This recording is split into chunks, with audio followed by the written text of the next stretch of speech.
Didn't think I'd be interviewing my next guest this soon, but he's got another fight coming up here next Saturday. He's going to be taking on Ovince St. Preux. It's the Bulldozer, Tanner Boser, back here on the program. Tanner, how's it going? It's going all right, man. How about you? I'm doing well, but I'm not fighting next Saturday. I know you wanted to get back in there really quickly. I got to know, when did this OSP fight come on your radar? When did you find out this was a possibility? I found out it was a possibility 2 nights ago, I guess, and it got confirmed yesterday. Nice. Okay, that's good, because he's moving up, right? I think his fight against Grisham was a light heavyweight fight, if I'm not mistaken. Yeah, he's just going to, I guess, he wants to fight, and maybe they couldn't find any light heavyweights, and he fought at heavyweight last year. Against Rothwell, yeah, I remember that, yeah. And, yeah, credit to him. He's just going to bump up a weight class and fight anyway. Yeah, no, it's great, man. We don't have to dissect your last fight too much, but just what did you take away the most from that? Because I know right after the fight, you went on Instagram. You're like, I'm pissed off. I got 1 fight left. I want to get back in there immediately, and now you have this opportunity. Yeah, I need to right the ship. I got to get a win. My job is definitely on the line, and I have to win, and I want to enjoy my summer. So I want to go and, like I said, it's right the ship or watch it sink. So let's go. We know OSP's a vet. He's been in there with everyone from John Jones to, I mean, pretty much, a good chunk of the light heavyweight roster. He's got knockout power. We saw that against Alonzo Menafield. He's got a good submission game. He's known for sort of the, the Von Flute choke and all that. How do you look at this fight from a style perspective? Because you're the same way. You're great everywhere. You got knockouts. You got a bit of everything too. I mean, I have 2 submissions, and it's been years and years since I used Right. You're more of a stand-up fighter for sure. Yeah. So he's definitely got a submission edge for sure. Yeah, I definitely won't be going for a guillotine anywhere, or he will Von Flue you. Yeah, he's a veteran. He's got a lot of tricks, a big bag of tricks, really. Good power. You're right. Good kicks, good punches. It's a good fight, man. I'm going to go for broke. Yeah, it's going to be great, too, and a big name, like I mentioned, a guy that, has fought sort of the who's who in the division. So explain to me the quarantine rules and all that, because you fought on, what was it, the 5th, you came back. Did you have to quarantine for 2 weeks? Like, what are the rules right now with Canada? I'm not even sure myself. Yeah, well, no one really is sure, because they change them, every single day. Yeah. You get back right now, you go to a quarantine hotel that you have to have pre-booked and prepaid for 3 nights. It's $2,000 for 3 nights for a piece of shit hotel. Because of all their extra measures. And then you have to COVID test at the airport before you go to the hotel. When your test comes back negative, then you can leave to go home to quarantine since you don't have COVID. So test came back negative in a day. Pay for the other 2 nights anyways. Go home. Quarantine for the duration of the 2 weeks. So your 2 weeks starts in the hotel, and then you go finish quarantining at home. And they give you a test to do at home that they walk you through as well on like a video call that you do on day 8. And then it's still negative since you already were negative. And yeah. That's crazy. I didn't know it was that extensive. Is the UFC paying for the hotel, or are you having to pay to that other? Okay, I was going to make sure. UFC pays for the hotel. Okay, good. I was going to say, because that would suck if you have to. Still going to bitch about it though. That's exploitation, man. That's bullshit. No, I'm with you. That's why I won't even go to the U.S. I don't even want to risk it, because it's like I don't have to deal with that. I got a young, son. It's like I don't want to take the chance of having to go through everything that you went through. So what are you doing in the hotel? What are you doing? Are you just watching TV? Like, what do you do? That's it. Yeah, you watch TV. Yeah, that's pretty. You much watch TV and you eat their shitty meals they bring to the room 3 How times bad a are the day. meals there? I've heard some horror stories. To be honest, about half of them were pretty bad. Pretty bad. There was a couple meals that were good. The place we had, we ended up with a couple that had some sort of chicken that they made on chow mein noodles, kind of. Those were actually good. The breakfast is like a little yogurt and an apple. And I'm like, this is the $30 a meal that's included here. Go fuck yourselves, man. Give me a break. And some of the meals though, whatever the hell that soup was not okay, man. It's not government approved. Yeah. Yeah. They got to figure that thing out, man. It's but you could order skip the dishes if your mandatory meals you have to pay for included in the cost taste like shit. You still can order. That's okay. Skip the dishes and they bring it to your room, or at least the hotel we were at did that, so that's okay. And you're by yourself this whole time, right? Or are you with your team? No, I was with my team because we all have to. Everybody's do it. Okay, so. That makes sense. Yeah. And so, are you still under quarantine now? Like you were mentioning to me. Yes. Okay, so man, so you haven't even really had a chance to train that much because you're just other than what you can do in your home, right? Correct. And I live in a condo, so I can't do anything. Oh shit, that sucks. Yeah. So okay, well there you go. So, and you've told me this before. I mean, and this is sort of the kind of well known with fighters, because I do always ask about the camp, but I mean, you know how to fight, so it's just a matter of just going out there doing what you've trained to do. I guess, are you watching fights? Like, what do you do to sort of prepare yourself? Are you doing like push ups? Like, what do you do? Yeah, that's right. Push ups. Got a medicine ball and a couple of 40-pound dumbbells, and I just do what I can do. Whatever. I'm still in shape. I'm going to be sharp because I just had a fight. My reaction time, my reflexes, my instinct, that's all going to be good. Mm-hmm. So it's just go in there and lay it all on the line, because right now it's all on the line. Well, and I would want to fight sooner too, just having to go through all this stuff, right? You don't have to do all this all over. I mean, you're going to have to. Yeah, I know you do, but just, at least you get it over with, and hopefully by, the next time after, hopefully you won't even have to deal with this, but we'll see. It's been a slow process with the COVID restrictions and all that there as well.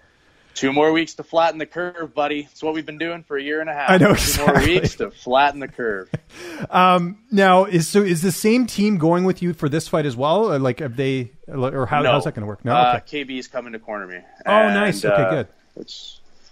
That's what it is. So great, really grateful he can come with me, because it's okay. People can get a week off of work. People can't get 3 weeks off of work because of the quarantine. Mm-hmm.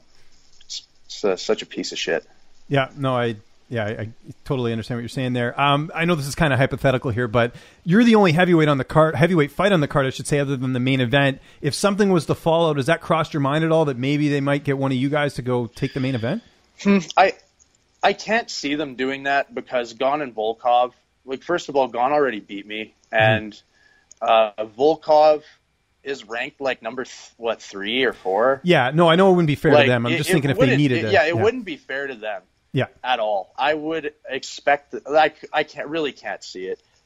If it happened and they were to bump me up to fight, I guess Volkov, because the Gon one would make negative sense. It would be stupid for everybody. If that happened, then I would do it. I don't fucking care. But I really can't see them doing it. It would really not be fair to Volkov. Volkov wouldn't do it. He'd wait. Because why should he risk it? He's a top-ranked guy. With one more win, he could be getting a title shot. There's no way he wants to risk it and fight my stupid ass. Yeah, no, for sure. And even the Gon fight, that was, when was that? 2018 you fought him? I was trying to remember. 2019. Oh, it was 2019. Okay, yeah, gotcha. Okay. Yeah, I understand what you're saying. That makes sense for sure. Does this kind of have, a bit of an ACA feel to this fight, in the sense that I remember, I think it was ACA. What was that fight you took on a week's notice? You went down to Russia, you just fought, and you're like, I don't care what happens. I just got to go out there and fight and get the win. Does it kind of have that same vibe, in the sense that, you can't train, you're going right back in the saddle? Do you kind of have that same mentality going into this fight? Yeah, you're going to have to be more specific. I did that 3 times. But... True. Well, I mean, yeah, for sure. It doesn't. I'm used to this. I've made a career out of this. Mm-hmm. I'll fight anybody, anywhere, at any time, and I'm not bluffing. I'll do it. But it is not necessarily the same feel, because I'm in a must-win situation right now. Mm-hmm. And if not, then I'm fucking nearing it. I'm playing with fire. Right. Okay. Well, I was just thinking, kind of like you said, you just want to go out there and get the win, and everything else. The mentality, I'm sure, is a little bit different. How do you see the fight unfolding on June 26th? Kind of looking at your styles, how do you see the fight playing out?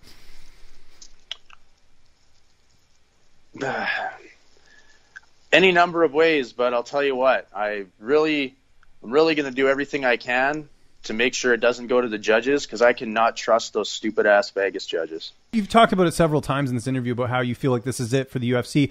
Have you gotten any indication that that's what they're thinking, is that if you don't win this, you're not going to get re-signed? Because you never know, right? I mean, if they like a fighter, if they like their style, they sometimes they will give them a bit of leeway. Have you been given any indication that's the case? Yeah, I believe that I will get some leeway here if things don't go my way. But I can't think like that. For sure. And it doesn't matter. People who have had titles get cut with 4 losses max. Nope. Like, even if I lost this fight and I didn't get cut, the next one, 100%, if I lose, I'm out. That's it, 100%. Right. So it's better for me to think that this one is do or die, which, by the way, it could be. It really could be. And it's better for me to just go, I'm going to go out there and I'm going to go for broke. And if I lose, then I'm going to go out on my shield, man. Absolutely. And I mean, I think we've seen that in a lot of fights where, you just sort of go all out and everything. No, the reason I bring it up is because you're a young guy, you're Canadian. There aren't a lot of Canadians on the roster. It's heavyweight. So I think, that would give you a bit more leeway. But like you said, you got to treat it like a do or die anyway. So it doesn't matter. I was just sort of putting the context here, Tan. I'm trying to support you here with, your endeavors here. You know what? I'm not going to look at things like that. Like, I don't want any special treatment. Yeah. No, I understand. You're Canadian. You can probably lose one more because there's not very many of you. Like, no, that's, it's not the right way to look at it. I'm coming off of 2 losses. I beat the shit out of Latifi, and Arlovsky was razor thin, but coming off of 2 losses on paper, and that's what, unfortunately, what matters. And I have to go win one. I have to. And OSP, tough fight, but I'm good for it. And I'm going to go in there and do everything I can to salvage this. Fair, yeah, well said. Before we go, what are you doing during quarantine other than, we talked about you doing the weights and medicine ball. What are you watching on TV? What are you doing? I've got the new Pokemon Snap. It's nostalgic. I'm playing that. What system is that for? Or is it just on your Nintendo phone? Switch. Oh, is it? Okay. And you liked it? Yeah. I liked it when it was on N64. So like I said, it hits that nostalgia button. Is it like the Game Boy one? I used to play that growing up. The Game Boy game where you go around and stuff? The Game Boy game is different. This one's like Pokemon Snap's the one where you take pictures. Oh, okay. It sounds really lame when I say it out loud. No, it's fine. Listen, I'm not going to argue with you about Pokemon, man. I mean, you're a big guy. I don't want to, poke the bear, so to speak. But no, I was just curious because I used to play the Game Boy version when I was growing up, and I actually really liked that game. But it's one of those things where if you say you like Pokemon, you kind of get a bad rap sometimes, don't you think? Yeah, I don't care. Well, I know you don't care, but I'm just saying for most people, it's a little bit tough. But it's a great game. Like, I actually played it a couple of years ago, and it's pretty solid. But I haven't played the N64 one, so it's more of like, because I know the Game Boy one, it's like more of like an adventure, and you pick up Pokemon and you go forward. This one, you're still collecting Pokemon, I'm assuming, right? No. No, you're not? Oh, okay. No. But the original ones are great. That was I had a Game Boy Color when I was a kid, and I had Pokemon Blue. I played that like over and over and over. Oh, so good. Until you get to that point where you don't know where you're going and you're doing circles. That's annoying. We're like, Yeah, you have to figure it out sometimes, yeah. Yeah. Back in the day, for those who don't know, didn't have like, YouTube videos you could look at walkthroughs. You had to actually look stuff up on the internet. You remember those days, Tanner? Yeah, I do. I think I actually miss those days where you had to wonder things sometimes. Yeah, it made it harder. Everything's so easy now. It's on a platter. Like, I could look up the most obscure thing on like my Switch or something, and someone's done a video on it, right? They've covered every angle, so I'm with you there. Yeah. All right, man. Well, appreciate the time as always, Tanner. Looking forward to this. It's UFC Fight Night next Saturday. Anyone you want to thank, any sponsors, any social media, I'll give you the last word. And actually, before we go, I got to mention, you got that, and you're wearing the hat there. How did this come together with you signing up with the vodka company? That's great. Yeah, no, Deuce Vodka is co-owned by Brett Kissel, who's a country star who actually is from Bonnyville as well. Oh, cool. So we kind of had that Bonnyville connection, and it's a great partnership that I think is beneficial for both of us. So I'm stoked. Yeah, Deuce Vodka is a big one I got to mention.